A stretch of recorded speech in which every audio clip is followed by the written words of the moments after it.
નવસારીથી સમાચાર મળ્યા છે કે આ સમયે એક ગંભીર બાબત સામે આવી રહી છે ત્યારે બિલીમોરા નગરપાલિકા વિપક્ષ નેતાએ ચીફ ઓફિસરને લેખિતમાં રજૂઆત કરી છે કે ફાયર વિભાગના સુરક્ષા કર્મચારીઓ હાલમાં અસુરક્ષિત પરિસ્થિતિમાં કામ કરી રહ્યા છે। નગરપાલિકાની 2 ફાયર ગાડીઓ અને એક મિની ફાયર ટેન્ડર ત્રણેયની મુદત પૂરી થઈ ગઈ હોવા છતાં તે જ વાહનોનો ઉપયોગ ચાલુ રાખવામાં આવી રહ્યો છે।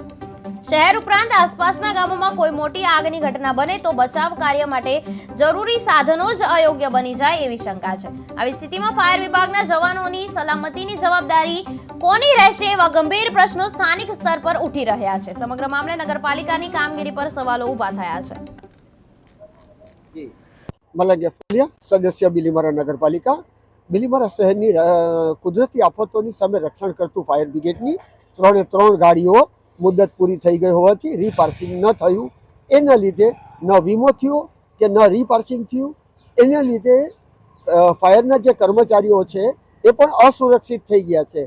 આમ જોવા જઈએ તો શહેરને સુરક્ષિત રાખનારું દળ પોતે જ અસુરક્ષિત થઈ ગયું છે અને આ ફાયર બ્રિગેડ બિલીમોરા શહેર, જીઆઈડીસી અને આજુબાજુના 20 ગામોને મદદરૂપ થાય છે અને ખાસ કરીને જ્યારે આજે આવા ફાયરોની બંધ થઈ જતા બિલીમોરા શહેરને મોટું નુકસાન વેઠવાનો વખત આવે અને જો ગાડી બહાર નીકળી અને કોઈક રાહદારીને અકસ્માત થયો તો એની જવાબદારી નગરપાલિકાની આવશે।